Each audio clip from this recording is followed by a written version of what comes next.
Yeah. Ano lang, last month ba? The first month of the coming of April. Ano na, yung mga ano, di ko alam kung blessed ba ito or yung nagluluto ka sa work, tapos lumapit yung exhibition ko sa'yo, ako sasabihin sa'yo na, this is the last month na sa'yo sa trabaho.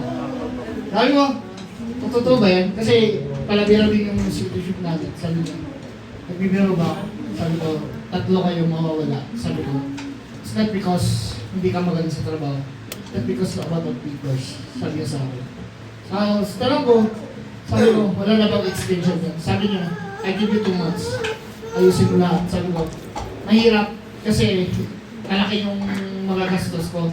Sabi niya, sabi ko, yun ang yung best way na yan ako sa'yo. Kasi, you are almost 1 year and a half here, sabi niya sa akin. Kahit anong gawin ko sa HR, tinuloy ko talaga na, na yakapin kayo para hindi kayo mawala. Because it's not because na policy kita dahil na hindi kayo magaling, but because about the papers, sabi niya. So yun nga, the time na blessed pa rin kasi na after 2 days to 3 days na sabi ko sige. And then tumawag yung kaibigan ko.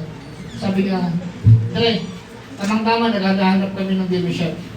Sabi ko, kaya ko ba? Sabi ko, dali lang ng trabaho eh. So, ngayon nga, nagpunta kami ni Kuya Ben doon. Pagdating namin doon, blessed pa rin kasi sabi nga niya na, okay, you can start after this month, the end of the month.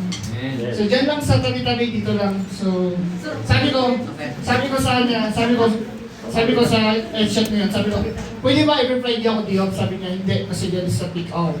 So, sabi niya, pero bigyan kita ng choices. Papasok ko ng alauna, papasok ko na ng alas 3 ng hapon. Sabi ko, sige, papasok na lang ako ng alas 3 ng hapon, para at least.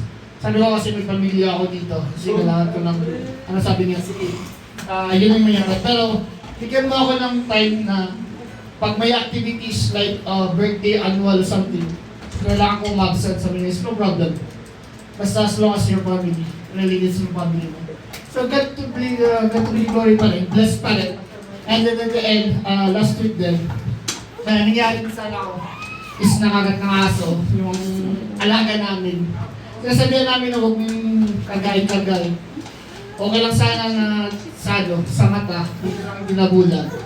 Pero thanks pa rin na kahit malaking gastos, there's some friends na tumulong din, nakapakautang din sa Pero all those sacrifice, yung nga nasabi ni Ate Shirley kanina na, instead na hindi tayo magsisimba dahil marami tayong struggle, problems at all, naranasan ko din na umayo akong sumimba.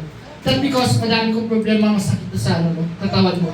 Pero ang important thing is that, dalhin mo yung problema mo sa simbahan, doon may bigay lahat. Diba? Yung iba nga, umiiyak sa group, tatanga ba? Kasi kagaya ng kanta ng Steel, talagang mabigat sa akin. Yung Glory Syndrome that time, 2011, December 13. That time na-wash out yung lahat sa amin. Pero isa yung kanta na yan, habang naglalakad ako. Tumugtog yun eh. Hindi mo kung sino yung sa multicab na Steel yung kanta. Sobrang bigat sa amin nun.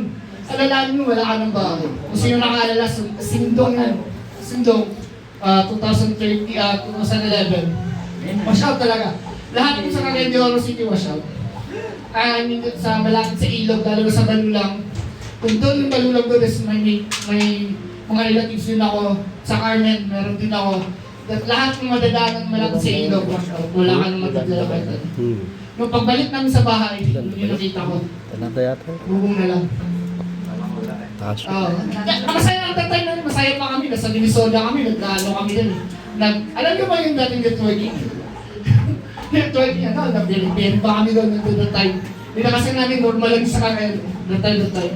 Yung still na yung sobrang bigat sa akin, yung ganda na yun. But how you struggle your life, but remember this God in your life. Diba? Hindi na important eh. So minsan tayo nagsasabi tayo, di ako magsimba kasi may problema ako. Di muna ako magsimba kasi may ano. Pero the time na sabi ko sa sarili ko, simba ako. Dahil ko yung problema ko lahat I surrender to God. Amen. The time you never cry, mas masaya. Di ba? Mas nawala yung sabi nga natin siya, sino ba yung nabahala sa gira? Honestly, hindi ako nabahala. But kasi God. Amen. And every struggle in my life, ako makakiti na yun. Because why? Bakit yung problemahin kung yung Panginoon ka? Amen. Kung nanalig ka sa Panginoon ng buong buo, wala kang dapat mahalalit pa sa bukas na yung pagpakailanman. Amen. And everything, surrender your God in your life. I surrender life in your God because God is life. Amen.